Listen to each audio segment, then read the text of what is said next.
नमस्ते बिटिया, हमेशा खुश रहो बिटिया। Good evening, this is doctor Ravi Jain, assistant professor, department of practice of medicine, faculty of homoeopathic science, Jyoti Vidyapeeth, women's university. Today, I will be discussing about reactive arthritis. This is the series of locomotor system. अभी तक हमने locomotor system के कई सारे diseases को discuss किया है. आज हम लोग रिएक्टिव आर्थराइटिस से शुरू करेंगे. हम लोग अभी तक ऑस्टियो आर्थराइटिस पूरा कर चुके हैं, रूमेटॉइड आर्थराइटिस पूरा कर चुके हैं, एंकाइलोसिस स्पॉन्डिलोसिस पूरा कर चुके हैं. उसी की सीरीज में नेक्स्ट लेक्चर है रिएक्टिव आर्थराइटिस का. तो सबसे पहले समझने की कोशिश करते हैं रिएक्टिव आर्थराइटिस क्या होता है, किस वजह से होता है, क्यों होता है, क्या क्लिनिकल फीचर्स लेके पेशेंट हमारे पास में आता है, क्या क्या चेंजेस उसके अंदर होते हैं रिएक्टिव आर्थराइटिस के अंदर जो हमें देखने को मिलते हैं, किस तरह से उसका डायग्नोसिस किया जाता है, क्या क्या इन्वेस्टिगेशन हम करा सकते हैं, और किस तरह से इसका मैनेजमेंट किया जाता है रिएक्टिव आर्थराइटिस का. अगर कोई भी पेशेंट हमारे पास में आता है तो क्या क्या मैनेजमेंट में क्या क्या चीजें कर सकते हैं patient. So let's start with reactive arthritis. Now reactive arthritis जैसे कि नाम से आपको समझ आ रहा है, ये बेसिकली किसी और चीज की वजह से कोई रिएक्शन हो रहा है, कोई किसी तरह का इन्फेक्शन है आपकी बॉडी में कहीं और उसके वजह से अगर जॉइंट कंप्लेंट्स हमें आर्थराइटिस शुरू हो रहा है तो उसका नाम हमें रिएक्टिव आर्थराइटिस दिया गया है. So it refers to the acute non-purulent arthritis. तो मतलब acute है, sudden complaints इसके आ रहे हैं हमारे पास में. Non-purulent है, यहाँ पे पस नहीं बनता किसी तरह का arthritis that is complicating infection elsewhere in the body. मतलब आपकी बॉडी में कहीं ना कहीं इन्फेक्शन हुआ है और उस इन्फेक्शन की वजह से आपकी जॉइंट्स पर इफेक्ट पड़ा है, जिसकी वजह से non-purulent arthritis पेशेंट को डेवलप हुआ है. तो वो कहलाएगा reactive arthritis. The term has been used primarily to refer when spondyloarthritis. हमने इससे पहले एंकाइलोसिस स्पॉन्डिलोसिस पढ़ा था, इसके अंदर स्पॉन्डिलोआर्थराइटिस को देखा था. उसे कौन कौन से टाइप्स हैं वो देखे थे, कौन कौन सी जगह को अफेक्ट करता है वो देखा. ठीक है, लेकिन यहाँ पे जो स्पॉन्डिलोआर्थराइटिस है वो किस चीज को लेके कहा गया है, दैट इज फॉलोइंग एंटेरिक और यूरोजेनेटिक इन्फेक्शंस. मतलब इंटेस्टाइनल इन्फेक्शन कोई था या फिर यूरोजेनेटिक सिस्टम से रिलेटेड कोई इन्फेक्शन किसी भी इंडिविजुअल को था, उसकी वजह से अगर उस पेशेंट को स्पॉन्डिलोआर्थराइटिस है या उसके स्पाइनल कॉर्ड और जॉइंट्स इन्वॉल्व हो रहे हैं या पेरिफेरल जॉइंट्स इन्वॉल्व हो रहे हैं, तो उस चीज को हम रिएक्टिव आर्थराइटिस के नाम से जानते हैं. ठीक है, reaction to in the form of arthritis, that is reactive arthritis. किसी सेकेंडरी कोई पहले से इन्फेक्शन आपकी बॉडी में था, उस इन्फेक्शन की वजह से आपको जॉइंट कंप्लेंट्स डेवलप हुई. ये एक एक्यूट डिजीज होती है, एक्यूट कंडीशन होती है और नॉन प्यूरलेंट होती है, बस फॉर्मेशन नहीं होता. The association of acute arthritis with episodes of diarrhea or urethritis has been recognized. तो usually diarrhea के बाद में या urethritis होने के बाद में inflammation of the urethra, उसकी वजह से उसके बाद में ये कंप्लेंट्स अगर देखने को मिलती है, उसके साथ में हमेशा देखा गया इसका एसोसिएशन बहुत ज्यादा कॉमनली देखा गया है. किसी को डायरिया हुआ या फिर आपको यूरेथ्राइटिस हुआ, उसके बाद में अगर आर्थराइटिस कंप्लेंट डेवलप हो रही है, that is known as reactive arthritis. During the world war first and second, world war first और सेकंड के दौरान भी ऐसे बहुत सारे केसेस देखे गए. The triad of arthritis, urethritis and conjunctivitis. एक ट्रायड देखा गया जितने सोल्जर्स थे वहाँ पे, हमने एक ट्रायड देखा गया जिसके अंदर हमने आर्थराइटिस, यूरेथ्राइटिस और कंजंक्टिवाइटिस तीनों को एक साथ देखा, तीनों डिजीजेस को एक साथ देखा. Often with additional mucocutaneous lesions, they became widely known. इसके साथ में कुछ mucocutaneous lesions थे जो widely known हुए, जिसने बहुत सारे लोगों को अफेक्ट किया. कौन कौन सी तीन चीजें, arthritis, urethritis and conjunctivitis, along with some mucocutaneous lesions. Pathology. What is the pathology that is involved in the cases of reactive arthritis? क्या क्या चीजें होती हैं यहाँ पे, क्या क्या चेंजेस हमें देखने को मिलते हैं, कौन कौन से इन्फेक्शंस हो सकते हैं जो कि इस डिजीज के लिए रिस्पॉन्सिबल होते हैं. एंटेरिक इन्फेक्शन, जैसे हमने की बात की थी, एक तो आपका इंटेस्टाइन और दूसरा आपका यूरोजेनेटिक सिस्टम, दो के इन्फेक्शंस कॉमन होते हैं that are responsible for the development of reactive arthritis. तो एंटेरिक इन्फेक्शंस में हमारे पास में शिगेल्ला हो सकता है, Salmonella, Yersinia and Campylobacter species की वजह से जो इन्फेक्शन होता है, it can be responsible for the development of reactive arthritis. Genital infections में chlamydia trachomatis हो सकता है. There is also evidence implicating Clostridium difficile, certain toxigenic Escherichia coli and possibly other agents. तो कई सारे causative agents यहाँ पे हो सकते हैं, कई सारे microorganisms हो सकते हैं that are responsible for the development of reactive arthritis. Synovial histology is similar to that of other spondyloarthropathies. तो जो साइनोवियल हिस्टोलॉजी है वो ऑलमोस्ट सिमिलर होती है अदर स्पॉन्डिलोआर्थराइटिस या आर्थरोपैथीज, जिसमें एंथेसाइटिस होता है. एंथेसाइटिस हमने एंकाइलोसिस स्पॉन्डिलोसिस में भी पढ़ा था. वो क्या होता है, इन्फ्लेमेशन. किस जगह का इन्फ्लेमेशन होता है, जहाँ पे आपका टेंडन और लिगामेंट अटैच होता है आपके बोन से, तो उस जगह का अगर इन्फ्लेमेशन होगा तो that is known as enthesitis. That shows increased vascularity. वहाँ पे इंक्रीज्ड वेस्कुलैरिटी क्योंकि इन्फ्लेमेशन होता है वहाँ पे, इसके वजह से इंक्रीज वेस्कुलरिटी आपको देखने को मिलती है and macrophage infiltration of the fibrocartilage. इसके साथ में आपको फाइब्रोकार्टिलेज में मैक्रोफेजेस का इन्फिल्ट्रेशन भी देखने को मिलता है। हमने देखा कई सारे इसमें कॉजेटिव फैक्टर्स हो गए हैं जो कि ट्रिगर करते हैं इसके infection.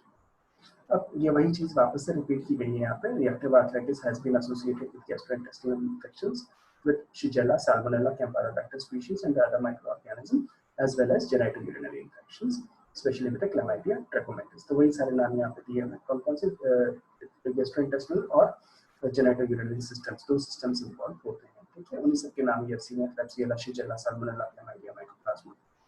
These are responsible for the development of reactive arthritis। ना एपिडेमियोलॉजी, इसकी एपिडेमियोलॉजी क्या होता है? इसका भी एसोसिएशन जो होता है वो रिमेटॉइड आर्थराइटिस के जैसे HLA-B27 के साथ होता है, जो कि हमने कहाँ देखा था? एंकाइलोजिंग स्पॉन्डिलोसिस के अंदर, ठीक है। एंकाइलोजिंग स्पॉन्डिलोसिस में HLA-B27 का एसोसिएशन देखा था। तो यहाँ भी रिमेटॉइड आर्थराइटिस के जैसे रिएक्टिव आर्थराइटिस का REA रिएक्टिव आर्थराइटिस। सो रिएक्टिव आर्थराइटिस का जो रिलेशन होता है वो HLA-B27 के साथ में भी होता है। तो age group is 18 to 40 years. तो यहाँ पर भी एज ग्रुप जो होती है जिसे सबसे ज्यादा इफेक्ट करता है that is 18 to 40 years of age। The gender ratio in the reactive arthritis following enteric infection is nearly 1:1। मतलब किसी को अगर एंटेरिक इन्फेक्शन हुआ, डायरिया हुआ है, तो उसके बाद में मेल्स और फीमेल्स को बराबर अफेक्ट करता है। Whereas generally acquired reactive arthritis occurs mainly in men। तो जो सेक्सुअली ट्रांसमिशन से जो भी रिएक्टिव आर्थराइटिस होता है that occurs mostly in the men। Males में होता है, फीमेल्स में बहुत कम या ना के बराबर देखने को मिलता है। It has become the most common rheumatic disease in Africans in the wake of AIDS epidemic। इसी वजह से ये जो डिजीज देखी गई है रिएक्टिव आर्थराइटिस, ये मोस्टली हमें अफ्रीकन कंट्रीज में देखने को मिली है because of the AIDS epidemic, ठीक है। इट सेक्सुअली कॉन्टैक्ट से फैल रहा था, मेल्स को अफेक्ट कर रहा था, इस वजह से ये अफ्रीकन कंट्रीज में एड्स एपिडेमिक के दौरान सबसे ज्यादा देखने को मिला। क्लिनिकल फीचर्स, इसमें क्लिनिकल फीचर्स बहुत वेरी कर सकते हैं। वेरी कैसे कर सकते हैं? एक सिंगल जॉइंट्स को भी अफेक्ट कर सकता है, इसके अलावा बढ़ते बढ़ते आपके मल्टीपल सिस्टम्स को भी इन्वॉल्व कर सकता है। इसमें आइज को इन्वॉल्व कर सकता है, म्यूकोक्यूटेनियस जंक्शंस को, ठीक है। जॉइंट्स को अफेक्ट करता है, आपका ओरल म्यूकोसा को अफेक्ट करता है, फीट को अफेक्ट करता है, नीज को, बटक्स को, ankles, feet, heels, vertebra, urinary tract, eyes, है ना। तो बहुत सारी जगह है हमारे, बहुत सारे सिस्टम्स को अफेक्ट कर सकता है। तो हम एक करके देखेंगे कि लोकल सिम्टम्स में आर्थराइटिस हो सकता है, जॉइंट का इन्वॉल्वमेंट, सिंगल जॉइंट इन्वॉल्वमेंट हो सकता है, या बढ़ते बढ़ते आपके मल्टीपल सिस्टम्स को भी इन्वॉल्वमेंट हो सकता है। तो क्लिनिकल फीचर्स जो होते हैं इसका एक बहुत वाइड स्पेक्ट्रम है रिएक्टिव आर्थराइटिस का। हिस्ट्री क्या होगी? किसी भी तरह का गैस्ट्रोइंटेस्टिनल या जेनेटोयूरिनरी इन्फेक्शन हुआ, उसके बाद में कंप्लेंट्स डेवलप होगी। So let's start with the clinical features. These constitute a spectrum that ranges from an isolated transient monoarthritis। एक स्पेक्ट्रम होता है जो कहाँ से शुरू होता है? आइसोलेटेड मतलब अलग थलग, ट्रांजिएंट मतलब कुछ टाइम के लिए, ठीक है। मोनोआर्थराइटिस एक single joint, isolated single joint कुछ समय के लिए अफेक्टेड होता है, और enthesis to severe multisystem disorder. यहाँ पे सिंगल जॉइंट कुछ टाइम के लिए अफेक्ट हो सकता है जिसकी वजह से, और एंथेसाइटिस है ना, उसका इन्फ्लेमेशन, एंथेसिस का इन्फ्लेमेशन होता है जहाँ पे आपका लिगामेंट और टेंडन अटैच हुआ है वहाँ पे, to the severe multisystem disease, है ना। मल्टीसिस्टम डिजीज में क्या क्या आएंगे हम अभी डिस्कस करेंगे।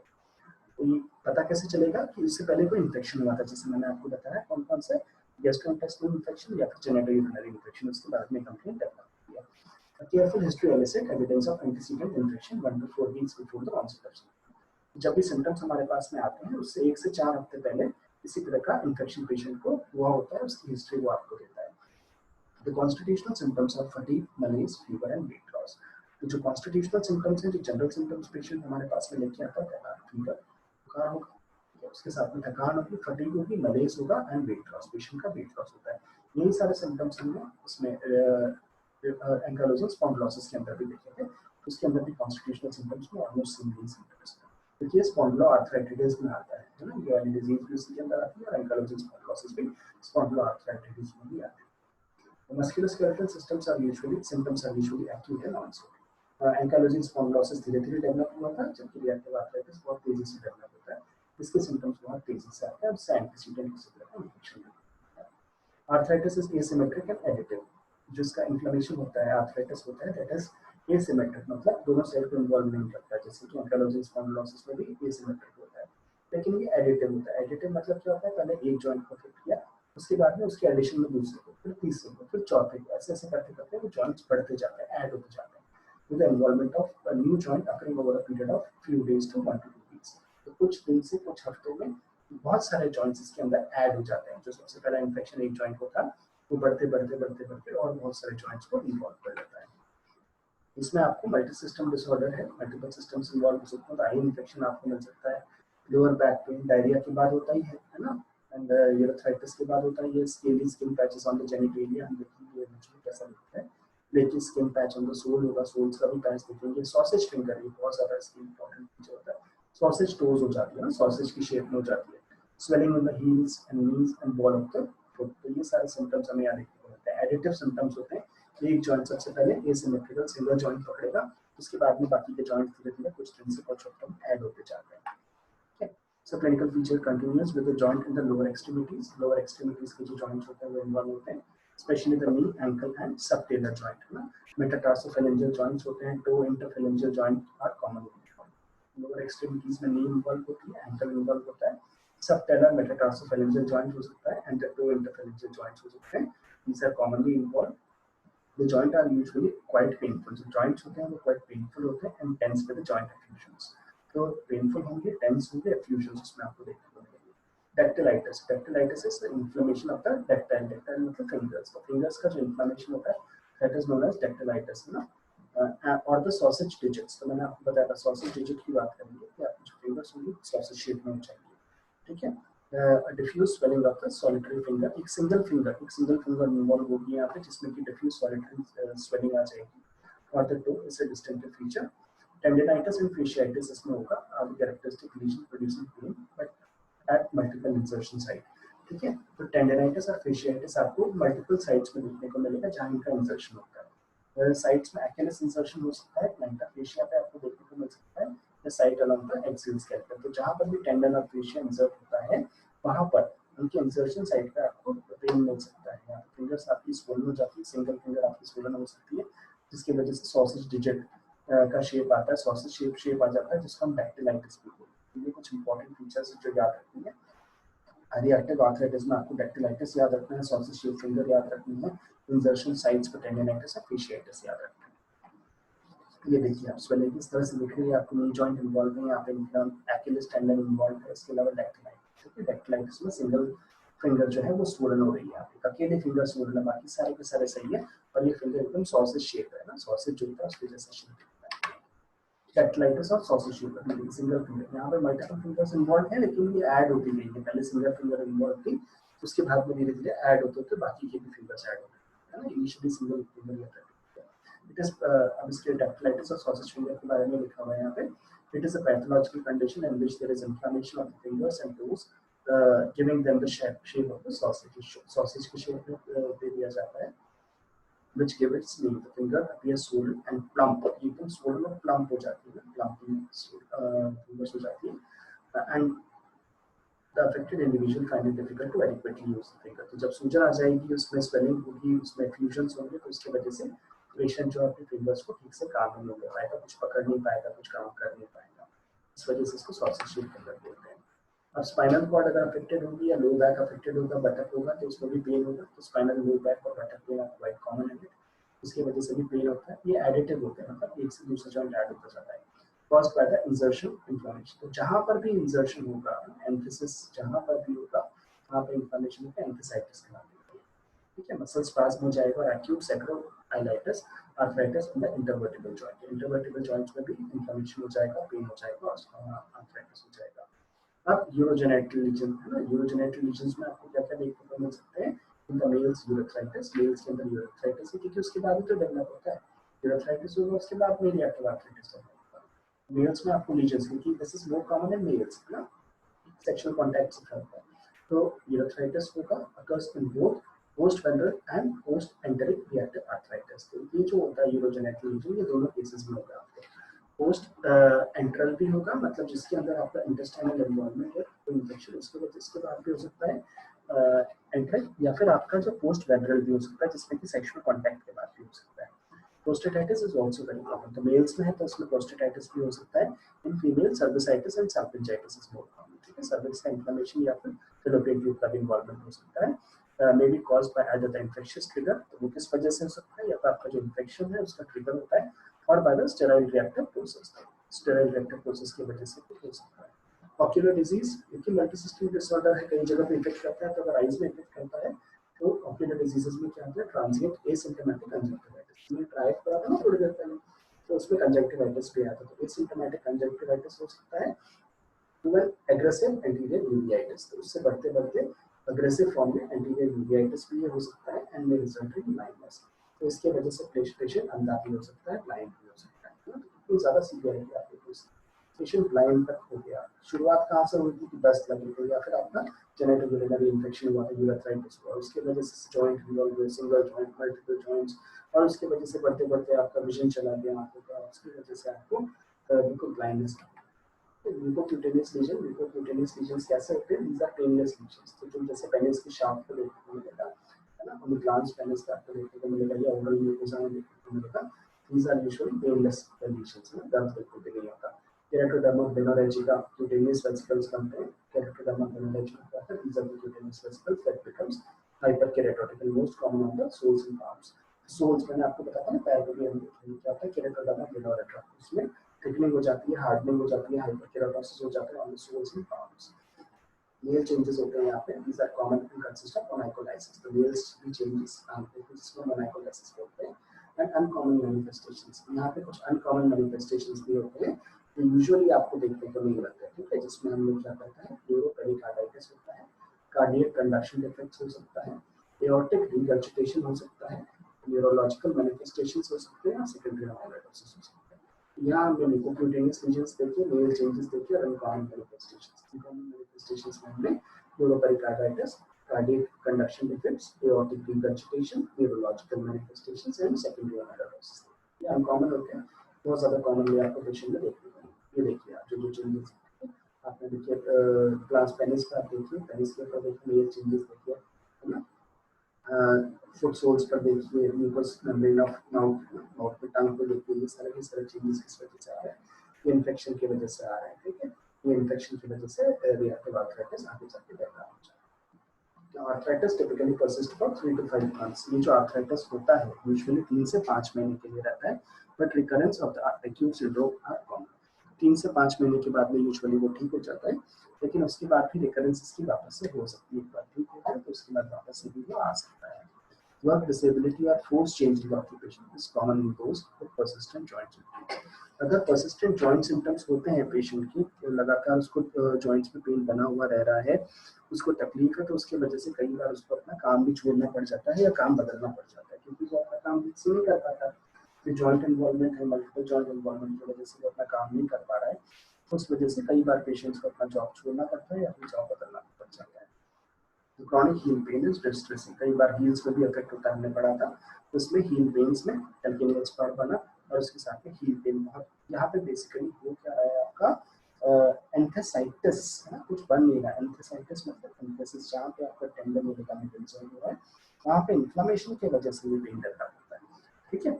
तो यहाँ पर एंथेसाइटिस की वजह से आपका हील पेन डेवलप होता है। हमने टेंडन एक्यूलिस पढ़ा था, उसी तरह से यहाँ पे होता है। लैब फाइंडिंग, आप क्या क्या किस तरह से आप पता लगा सकते हैं कि जो पेशेंट है ये रिएक्टिव आर्थराइटिस का है, या क्या क्या इन्वेस्टिगेशंस हम इस केस पे कर सकते हैं, उनको हम डिस्कस कर लेंगे, ठीक है। परस्यूट ऑफ ट्रिगरिंग इन्फेक्शन, सबसे पहले आपको ढूंढना होता है कि कौन सा इन्फेक्शन था, तो कौन सा ट्रिगरिंग इन्फेक्शन था जिसने आपकी जीआईटीज को अफेक्ट किया या जेनेटोयूरिनरी सिस्टम को अफेक्ट किया, जिसकी वजह से आपको ये चीज डेवलप हुई। तो आपको उसको ढूंढना होता है, उसको ढूंढ के लाओगे तब हमें पता चलेगा। ढूंढोगे कैसे? by culture, serological and molecular methods। Culture करके मोलिकुलर मेथड से, सीरोलॉजिकल मेथड से आप इस चीज को ढूंढते हैं। न्यूमेटॉड फैक्टर है ANAR नेगेटिव, ये हमेशा नेगेटिव आएगा। माइल्ड एनीमिया, ल्यूकोसाइटोसिस या एलिवेटेड ESR, यहाँ पे इन्फ्लेमेशन होता है, ESR बढ़ा हुआ होगा, ल्यूकोसाइटोसिस होगा, माइल्ड एनीमिया होगा। HLA-B27 का एसोसिएशन आपको देखने को मिलता है लेस देन 50% केसेस में, ये भी हेल्पफुल है एटिपिकल केसेस। तो एटिपिकल केसेस होते हैं वहाँ पे आप HLA-B27 करा के चेक कर सकते हैं and may have a prognostic significance, जिससे आपको प्रोग्नोसिस भी हो जाता है कि पेशेंट किस तरफ जाएगा, उसका कोर्स ऑफ ट्रीटमेंट क्या रहेगा। HIV screening should be performed to all the patient, क्योंकि ये सेक्सुअली ट्रांसमिटेड भी होता है, जेनेटोयूरिनरी इन्फेक्शन के थ्रू भी होता है, इसीलिए इसमें बोला गया है कि उसके लिए आपको HIV स्क्रीनिंग हर पेशेंट की, जो भी आपके पास रिएक्टिव आर्थराइटिस आता है उसका रिमेल बना करके उसकी HIV टेस्टिंग आपको करानी है। Polymerase chain reaction for chlamydial DNA in first voided urine specimens आपको कराना होता है। तो पीसीआर कराएंगे पॉलीमरेज चेन रिएक्शन किसके लिए कराएंगे, क्लैमाइडियल डीएनए के लिए in the first voided urine sample, मतलब सुबह सुबह के पहले पेशाब का आप सैंपल लेंगे पेशेंट, उसमें चेक करेंगे कि क्लैमाइडियल डीएनए तो नहीं है, PCR technique they may have high sensitivity. Synovial fluid analysis, क्योंकि यहाँ पे साइनोवियल मेम्ब्रेन में स्वेलिंग हो जाती है, एक्सीडेशन हो जाता है, तो साइनोवियल फ्लूइड का आपको एनालिसिस करना होता है very inflammatory negative for crystals और इन्फेक्शन, तो हमें क्रिस्टल डिजीज में डिफरेंशिएट करने में हेल्प करता है, यहाँ पे नेगेटिव होगा क्रिस्टल्स के लिए और infection. Synovial fluid often contain giant macrophages, तो जो साइनोवियल फ्लूइड होता है उसमें बड़े बड़े जाइंट मैक्रोफेजेस होते हैं, those are known as the Reiter's cell बोला जाता है। रेडियोग्राफ्स, आप क्या क्या रेडियोग्राफी मतलब एक्सरेज में आप क्या करा सकते हैं, इन द अर्ली और mild disease radiographic changes are absent और confined to just articular osteoporosis, तो जो इनिशियल चेंजेस होते हैं अर्ली स्टेज में होते हैं, the radiographic changes are absent, usually या तो रेडियोग्राफिक चेंजेस आपके एब्सेंट हो सकते हैं या फिर वो कंफाइंड हो सकते हैं जस्ट आर्टिकुलर ऑस्टियोपोरोसिस तक। Erosion sign, loss of joint spaces is seen in the new periosteal bone formation.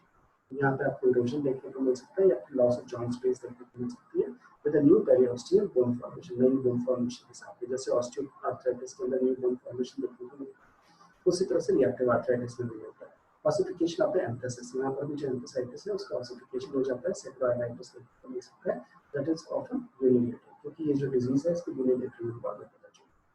Spurs at the insertion of plantar fascia are common, तो बोनी स्पर्स हमें देखने को मिलते हैं, जैसे कैल्केनियन स्पर जिसकी वजह से हील पेन होता है, तो ये भी आपको देखने को मिलेगा, तो इस वजह से हील पेन भी रहता है, यहाँ पे स्पर्स बन जाते हैं। Distant desmophyte are non marginal, distant desmophyte बनते हैं यहाँ पे, तो फ्यूजन ऑफ बोन्स होता है, डेस्मोफाइट्स आर नॉन मार्जिनल, ये नॉन मार्जिनल होते हैं, बोन्स होते हैं और एसिमेट्रिक होते हैं, comma shape, these are arising from the middle of the vertebra, तो कॉमा शेप हमने जो हील वाला देखा था ना, डेस्मोफाइट ये देखिए ये कॉमा शेप होता है यहाँ पे, this is comma shape, so